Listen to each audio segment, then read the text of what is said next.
It's Wednesday, January 14th. Almost every quid pro quo in terms of easing relations with China comes with huge complexity. Trying to advance trade while considering needs here at home. Prime Minister Mark Carney has a fine line to balance as he starts his visit in China today. I think they want it. I don't really care about it. U.S. President Donald Trump calling the free trade agreement between Canada, the U.S. and Mexico, quote, irrelevant, saying the U.S. doesn't need it. It sort of hits your heart in a bad way, in a sour way. Like, is my child safe? How bad hurt is my child? A school bus traveling along a slippery road rolls over in western Manitoba, sending students and the driver to hospital. We always say that you should look around your vehicle when you get into it. Most people don't. A warning after a Quebec driver found the lug nuts had been removed from his tire in what some believe might be part of an online prank trend. Your morning starts right now.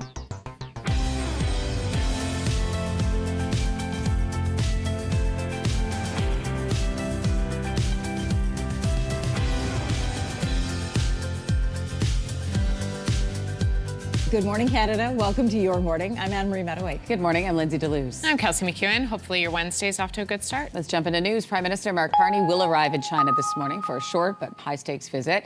The Prime Minister is expected to meet with senior government leaders tomorrow before a face-to-face with President Xi Jinping. That is going to happen on Friday. To strike any kind of deal, Prime Minister Carney will have to work through years of tension built up with China. He also obviously has to keep in mind the needs of all provinces and territories. For example, dropping an EV tariff will make canola farmers happy in Saskatchewan, but it will upset auto workers in Ontario. There's a balance. Before leaving for China, the Prime Minister met with coastal First Nations leaders in BC.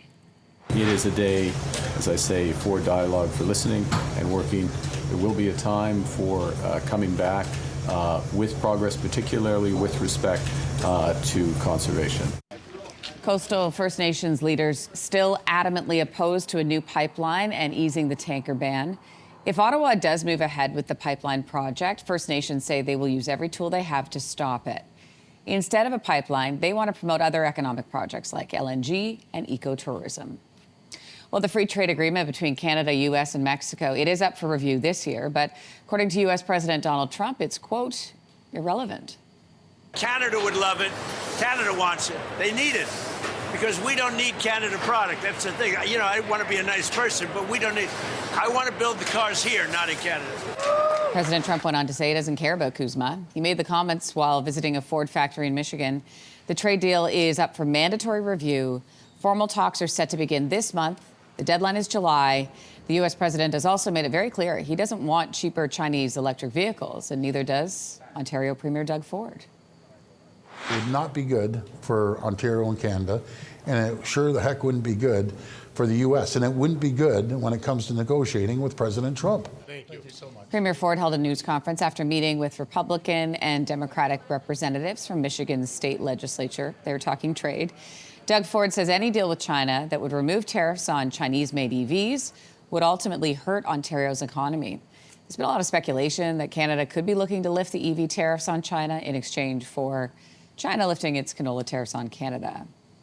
Manitoba Premier Wab Kinew is speaking out, calling on Ontario to drop a planned boycott of Crown Royal whiskey. You are going to hurt Canadian jobs. You're going to hurt Manitoba jobs if you follow through with this action. And so I've asked them to reconsider. Ontario Premier Doug Ford announced plans to remove Crown Royal from government-run liquor stores after the company that makes it decided to relocate the bottling plant from Ontario to the U.S. But there's also a plant in Manitoba where Crown Royal is mashed, distilled, and aged. Ontario is one of the largest buyers of alcohol, so that has people pretty worried about what the move could mean for that facility. Premier Kinew says he doesn't plan to pull Ontario liquor from Manitoba shelves in response because he says that wouldn't be the right thing to do. In other news today, 14 students and a bus driver are in the hospital after a school bus, pretty scary, rolled over in western Manitoba. I've been with the family members, and it's a state of shock, right? Because you think your child's going to school only to find out, he's been involved in an accident.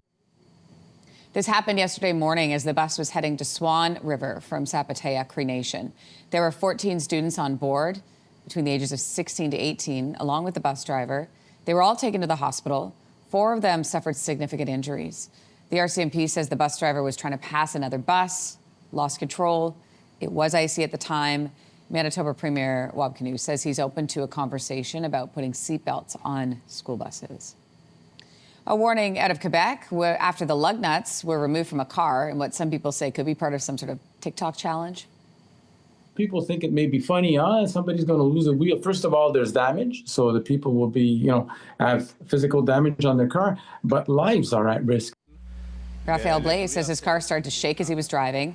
Just before getting on the highway, he turned back. That's when he realized the lug nuts, which fasten the tires in place, they were missing on one of his wheels. After posting his experience online, he actually learned about something called the lug nut challenge. Have you heard about this? It started circulating on TikTok years ago. His mechanic told him the lug nuts were removed manually and said a lot of people have reached out with similar stories. Police say if it was intentional or a prank, it could constitute a criminal offense. A survey found most Canadians are planning to spend less this year. A report from TD Bank says 2/3 of Canadians want to cut back on their spending. The desire to save was tilted more toward younger Canadians. They're leaning in more into their loyalty programs, into budgeting, and also into no spending challenges, which are becoming very popular with this younger generation. For people looking to cut back, what are they willing to give up, you may be wondering? Well, the survey found people plan to cut back on eating out at restaurants, going to concerts, paying for fewer subscriptions. Oh yeah, I should do that. Even as they try to spend less, the survey says the commitment to buy Canadian does remain strong. A high-end retailer has filed for bankruptcy. Saks Global, which owns Saks Fifth Avenue and Neiman Marcus, has filed for Chapter 11 protection. Saks bought Neiman Marcus last year with the goal of creating a fashion powerhouse. Instead, the deal just saddled the company with more debt. Saks plans to keep its stores open as it goes through the bankruptcy process. All Saks Fifth Avenue stores in Canada closed when Hudson Bay went out of business. Nobody loves a snow day quite as much as these guys. Ready for your panda content? Here we are. These 2 pandas at a zoo in Vienna. Oh, fun. We're really happy to get out and play in the snow. They did everything, roll, climb, eating. Yeah, eating snow. Zookeepers say this kind of weather resembles their native climate in China's mountain forest. So it's au naturel. Oh my gosh, look at her face. So cute. How is that a real animal? Oh my God.